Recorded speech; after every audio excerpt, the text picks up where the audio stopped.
Statehood Day is probably one of the most important days in the course of the year for Ohio. It's a chance where everyone who's involved in telling Ohio's story, from local history to archives to historic preservation, have a chance to come together, see what others are doing, and at the same time express to public and elected officials how much their support means at the local level to enable Ohio's history to be preserved and recorded. I've worked in museums for 23 years, and being at a place like the Rock and Roll Hall of Fame, you see firsthand how broad-based and connected everybody is. These museums reflect the culture, they also shape the culture, and what important public service they provide for everybody in the state. One of the best things about Statehood Day is when people meet with their state representative or their state senator, you can actually find out how easy it actually is. You simply call their office, schedule an appointment, sit down for 15 or 20 minutes, go over a couple of issues that are important to you, and it's really about building relationships. Just coming in today to see my state representative for Statehood Day.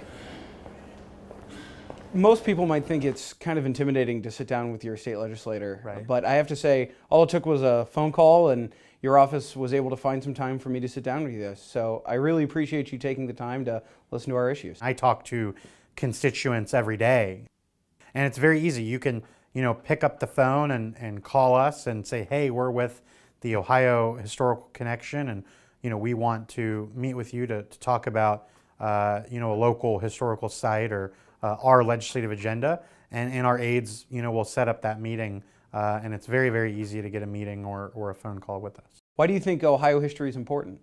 For our purposes, it's important because we're making the laws of Ohio, and in order to figure out where we should be going, we have to figure out where we've been. It's important, for us not to make the mistakes of the past, and also to understand, how a particular section of the law came to be. We have a lot of debates that have been going on for 30 or 40 years. And so as we sponsor bills and introduce bills that will affect them, I think it's important for us to understand, our history and where we came from. Hi, I'm Wendy Zuckel, Director of the Denison Railroad Depot Museum, and I'm also an officer on the Ohio Local History Alliance. And I like to come and support the Ohio History Fund. We've been a recipient and we've also been a judge, and we think it's a great and very easy way for Ohio citizens to give back and support history by the history checkoff on their taxes. Well, Statehood Day, it's just a chance to really lift up the profession, the calling, the passion that those who help preserve and tell Ohio's story have. And at the end of the day, I think everyone leaves feeling energized, feeling a sense of pride in the work that they do, and most of all, they leave looking forward to next year's Statehood Day.